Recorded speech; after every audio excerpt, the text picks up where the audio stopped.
The fake sobriety checkpoint. 12:17. According to the green clock shining bright on my car's dashboard, that's the exact time I remember.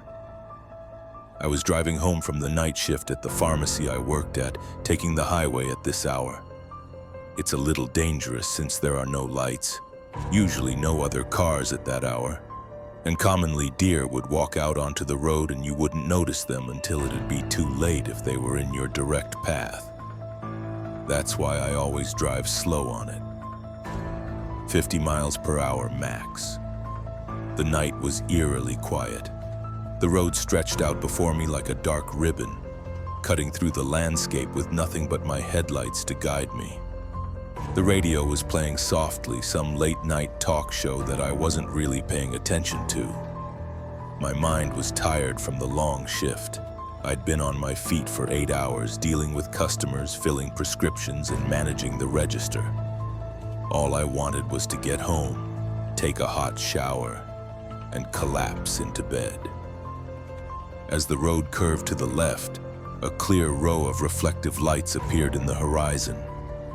I quickly realized it was the reflective tape of a row of traffic cones as well as a flashing blue light in the distance.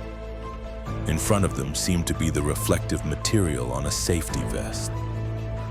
I was so confused, trying to figure out what the hell this was about, that it didn't even hit me that I should be slamming on the brakes until it was almost too late.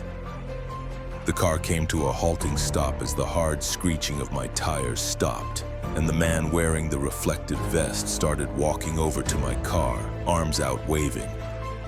I guess he was telling me not to move the car.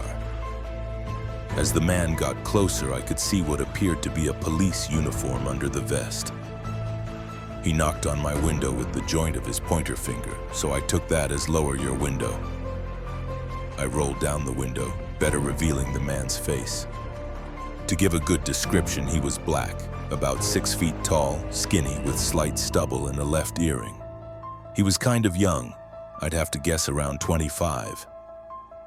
He spoke in a very low, non-commanding voice, especially for an officer. He said, "License and registration, please." I paused for a second and asked if I did something wrong because I definitely wasn't speeding. He paused as well and looked slightly to the left and then back at me. "Sir, this is a sobriety checkpoint," he said once again in a very non-commanding voice. I asked why he would need my ID and registration if I had not yet been suspected of anything. He leaned back from my car and asked me to step out of the vehicle to begin the test. I opened my door and stepped out immediately. I noticed the cop towered over me in height. He took a roll of tape out from his vest pocket and leaned it down onto the ground, stretching it to a length of about 15 feet. He told me to step on the end of the roll of tape and place my arms out to my sides as I walked across the tape in a straight line. I easily did it with no issues, with the cop directly behind me the whole time, uncomfortably close. When I got to the end of the roll of tape, I could more easily see that blue flashing light. It wasn't sitting on top of a police car. It was sitting on some older small sedan. I looked back at him and asked to see his badge. He just looked at me with a blank stare. It started to sink in, and I literally mean that because I felt like my heart was sinking. This guy wasn't a cop. He said something next that I couldn't quite distinguish at first. But as he got to his car, I assumed he said, "I'll go get it. 1 second." He was bent over into his car, grabbing something. While he was distracted, I ran back to the car. He looked at me as I started the car and raised a gun up to me.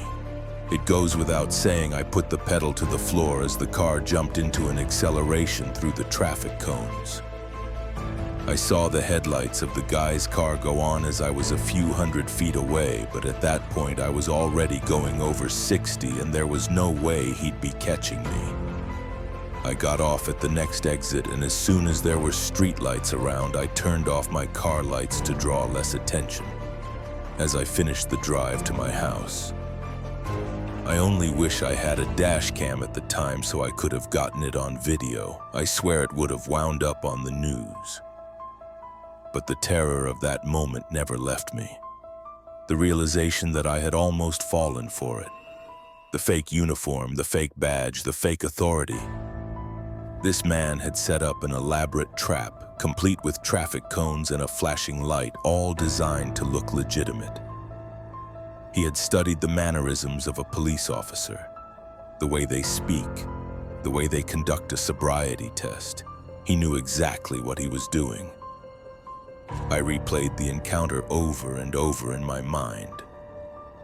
How easily I could have been vulnerable. How, if I hadn't questioned him about the badge, I might have gotten back in the car and driven away, only to be pulled over again at a more isolated location. What would have happened then? Would he have robbed me? Assaulted me? Worse. The worst part was the helplessness. I reported it to the actual police, but what could they do? There were no witnesses, no clear description beyond the basics. The traffic cones and light could have been taken from anywhere. The fake uniform could have been purchased online. This man had planned this meticulously, and he had almost succeeded. For weeks after, I couldn't drive that road without my heart racing. Every set of flashing lights in the distance made my palms sweat. Every police car that pulled up behind me sent a jolt of adrenaline through my system. I started taking different routes home, even if they were longer.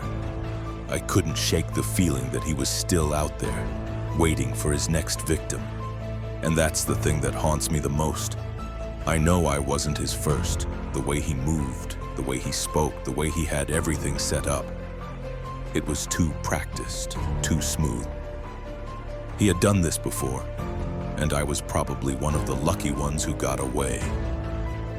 Somewhere out there are people who didn't question his authority. People who trusted the uniform and the badge. People who got in that car with him.